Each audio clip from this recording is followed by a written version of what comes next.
sendo entrevistado, passando para nós, nesse dia festivo, em homenagem aos avós, falar sobre Joaquim e Santana.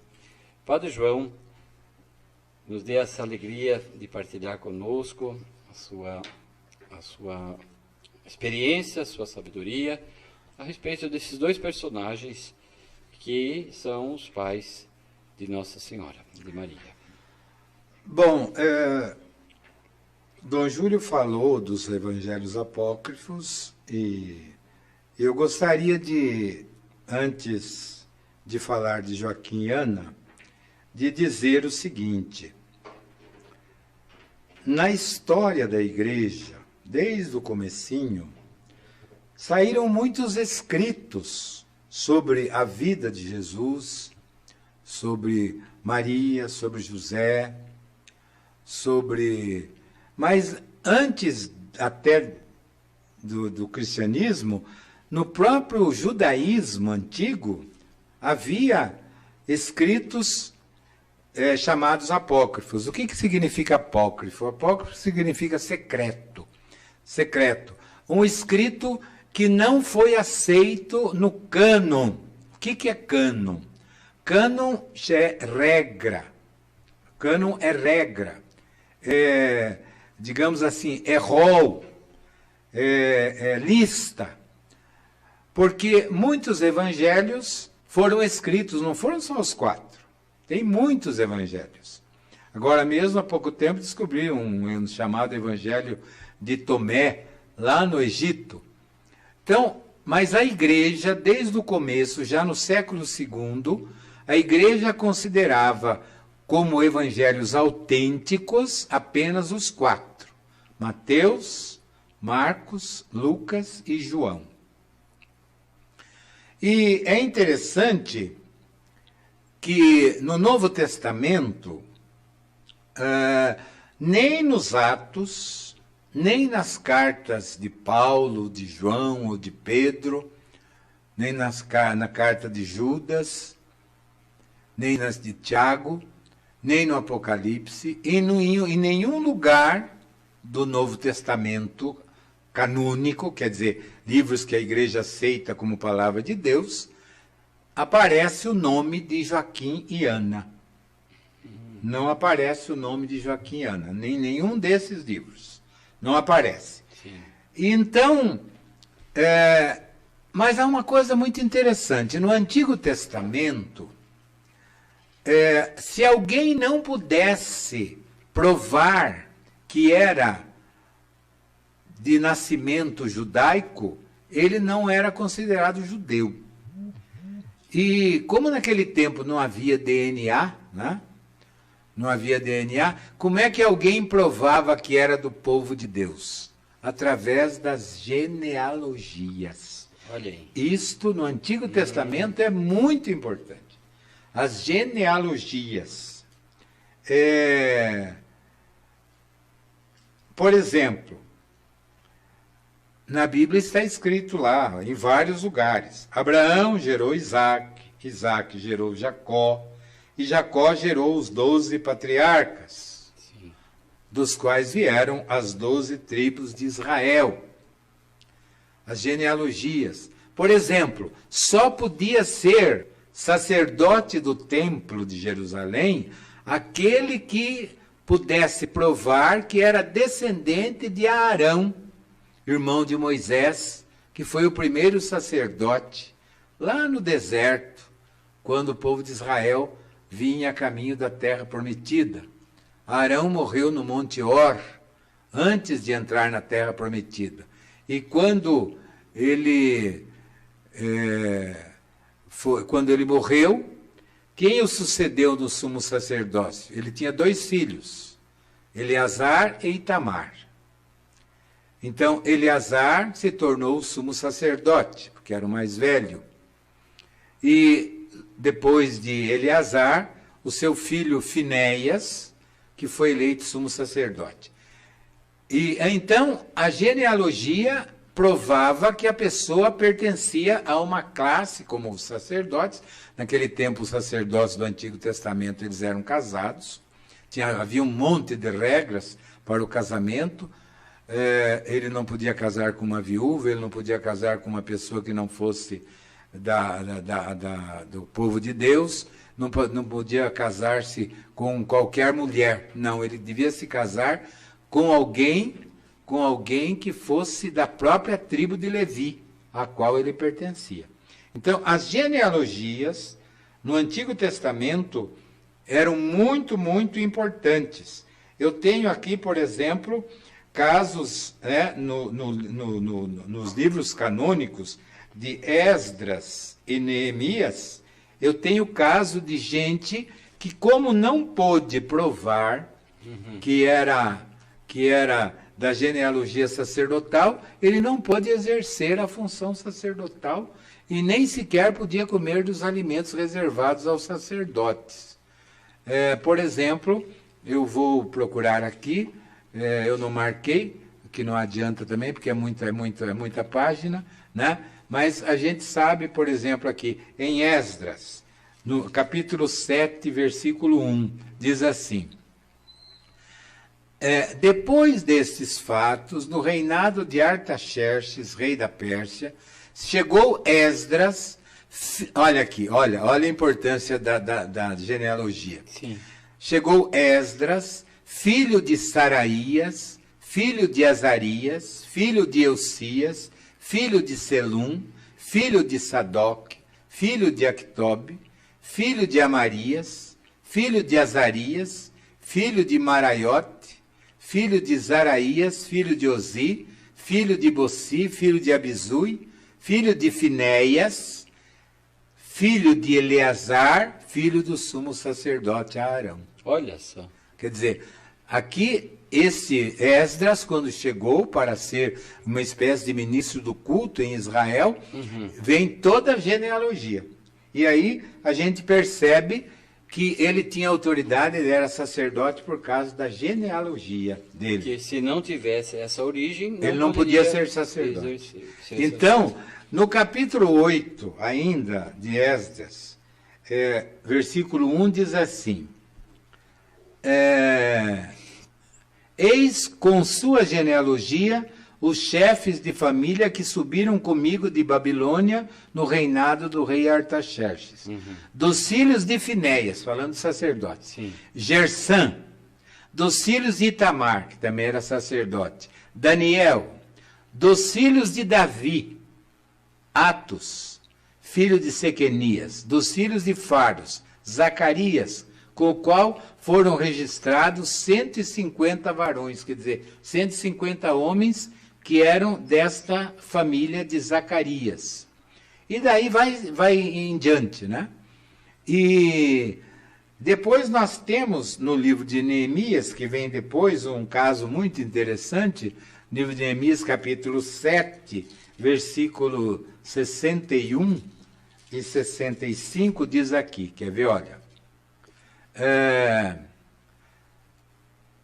versículo, eu disse 61 a 65, diz aqui: as pessoas seguintes que vinham de Tel-Mela, Tel-Arsa, Querube, Adom e Emer, são cidades, não puderam demonstrar se a sua família e a sua raça eram de origem israelita.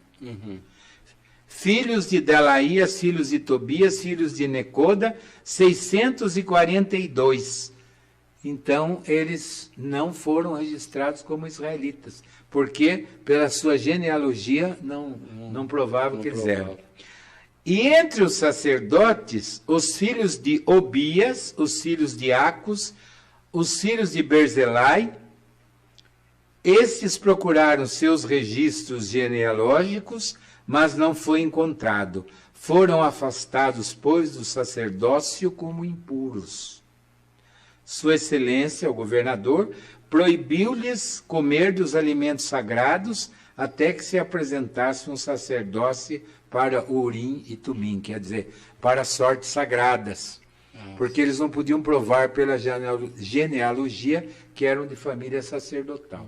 E não provando, não tinha como... Não tinha como exercer o sacerdócio e nem sequer de se alimentar do templo. vamos dizer assim, não eram bem reconhecidos. Né? Não eram bem, não eram reconhecidos. Não eram reconhecidos. É. E aqueles outros que não puderam provar que eram israelitas, eles também não puderam participar do povo de Deus. Olha só. Então, para ver como a genealogia era muito importante. E é bom que a gente diga que a Bíblia fala muito da genealogia dos homens. Tá. Se vocês notarem bem, por exemplo, no capítulo 1 de São Mateus, capítulo 1 de São Mateus, vai aparecer uma coisa muito interessante. A genealogia que aparece não é de Maria. A genealogia que aparece é de José. Por quê? Porque é José que vai dar o nome a Jesus. Digamos assim, José, apesar de não ser o pai carnal de Jesus, nós sabemos disso, Jesus é concebido pelo Espírito Santo, é filho de uma virgem, São Mateus até cita isso muito claramente, mas José tem uma missão importantíssima, porque através de José é que Jesus vai ser reconhecido como descendente de Davi. Porque ele era José. José era príncipe da família de Davi. Então vejam na genealogia do Evangelho de São Mateus, capítulo 1. Livro da origem de Jesus Cristo, filho de Davi, filho de Abraão. E aí vem toda a genealogia. Abraão gerou Isaac, Isaac gerou Jacó, Jacó gerou Judá e seus irmãos, Judá gerou Farés e Zara. Depois vem a outra genealogia. Salmão gerou Boaz e Raabe, Boaz gerou Jobede de Rute, Jobede gerou Jessé, Jessé gerou o rei Davi. Davi gerou Salomão, daquela que fora mulher de Urias. Salomão gerou Roboão, papapá, vai toda a genealogia. Depois do exílio da Babilônia, Jeconias gerou Salatiel, Salatiel gerou Zorobabel, papapá, Zorobabel gerou Abiúde, aí até chegar no versículo 15. Eliúde gerou Eleazar, Eleazar gerou Matã, Matã gerou Jacó, Jacó gerou José, o esposo de Maria, do qual nasceu Jesus, chamado Cristo. Olha só. Então, qual é o nome oficial de Jesus nos evangelhos? Isso está bem claro no capítulo 1 do Evangelho de São João. Quando Filipe vai apresentar Jesus a Natanael, Jesus conversando com Natanael diz assim: olha, nós encontramos o Messias, Jesus, filho de José de Nazaré. O nome oficial de Jesus, o nome oficial dele é Jesus, filho de José. Ou em hebraico, Yeshua ben Yosef. Jesus, filho de José. Esse é o nome oficial de Jesus. E ele recebeu esse nome da onde? De José. José, que tem essa origem genealógica. De Davi. De Davi. E aqui, e por isso que em Jesus se cumpre a profecia de Natã, no capítulo 7 do segundo livro de Samuel, onde Deus promete a Davi que um descendente dele seria rei para sempre. Olha só. E quando o anjo, no capítulo 1 de São Lucas, quando o anjo vai falar com Maria, o que o anjo diz a Maria?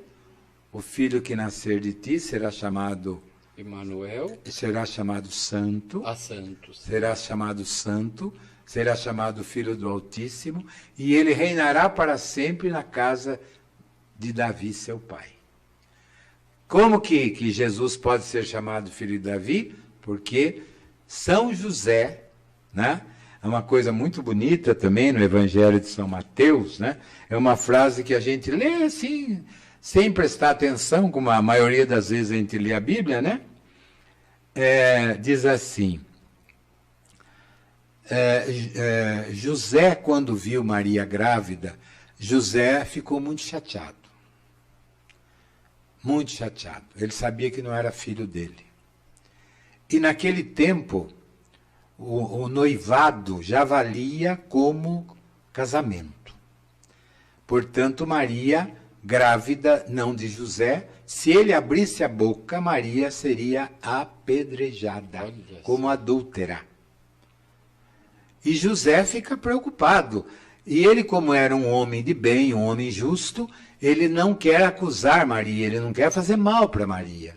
Então, o que ele faz? Ele resolve despedir Maria em segredo. Você vai levar sua vida, vai embora, eu não vou acusar você, mas também não vamos ter vida em comum. Eles não tinham vida em comum ainda. Aí, quando José estava pensando isso, aqui diz os evangelhos de São Mateus, que um anjo do Senhor apareceu em sonho a José. Lembram que José do Egito também teve muitos sonhos, né? Sim, sim. É bem ligado isso. Os Josés do Antigo e do Novo Testamento são bem ligados aos sonhos, né? Apareceu um anjo do Senhor em sonho a José, dizendo: José, filho de Davi, olha aí a frase, José, filho de Davi, não temas receber Maria, tua mulher, pois o que nela foi gerado vem do Espírito Santo. Ela dará à luz um filho, e tu o chamarás com o nome de Jesus. Quem vai dar o nome de Jesus é José. Pois ele salvará o seu povo dos seus pecados. A palavra Yeshua, em hebraico, significa Javé é salvação, Javé é salvador. Deus é salvador, Deus salva. Tudo isso aconteceu para que se cumprisse o que o Senhor havia dito pelo profeta Isaías, no capítulo 7, versículo 14. Eis que a virgem conceberá e dará à luz um filho, e o chamarão com o nome de Emanuel. O que traduzido significa Deus conosco. Versículo 24. Esse versículo aqui é importantíssimo e a turma lê assim de passagem.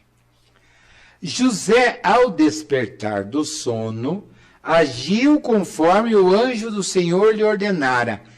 E aqui vem a frase básica. E recebeu em casa sua mulher. O que é isso? Recebeu sua mulher grávida. Então ele estava recebendo Maria e adotando o filho de Maria. Adotando o filho dela, Jesus. Então ele é o filho, ele é o pai adotivo de Cristo, o pai legal de Jesus. A partir daquele momento, Jesus tem um nome legal. Que José deu. É Yeshua ben Yosef, Jesus, filho de José.